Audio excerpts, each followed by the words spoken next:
multi-day trip to Angola, where he engaged the press, I think literally one time, just to quickly confirm that he was getting briefed on the situation in Korea. Yep.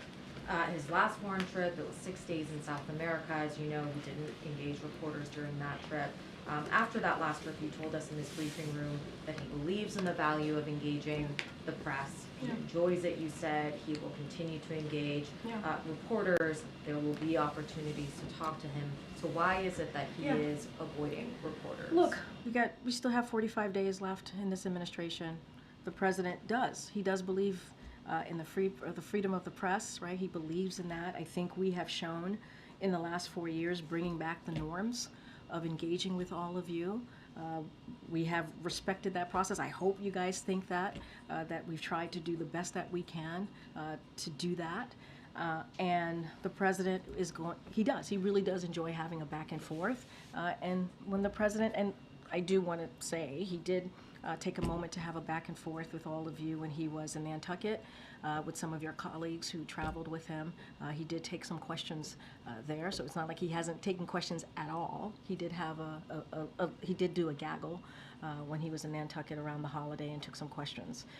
And so he'll continue to do that. And look, he was really focused, and many of you who've asked me this question, he was focused on his last ACONUS. He had the G20, the last G20. He had APEC, which was all incredibly important. Wanted to focus on his engagement with leaders, heads of states. He did that. The trip to Africa, as you all know, was a promise that he wanted to keep, and it was a great trip with very substantive discussions, and we were able, again, to show his global leadership. And so I would say to all of you, you certainly will hear from him in the next 45 days. Do you consider it upholding norms for the president to basically not engage the press in at least 2 back-to-back What I would trips? say is upholding norms is what we have been able to do in the last 4 years, and I would encourage folks to look at the 4 years more broadly, and what the president has been able to do and what the president has engaged with all of you.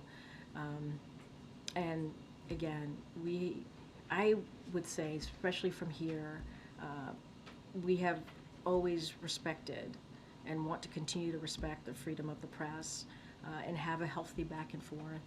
And that is the norm that I think, yes, we brought back into this from this administration. Go ahead, Karen.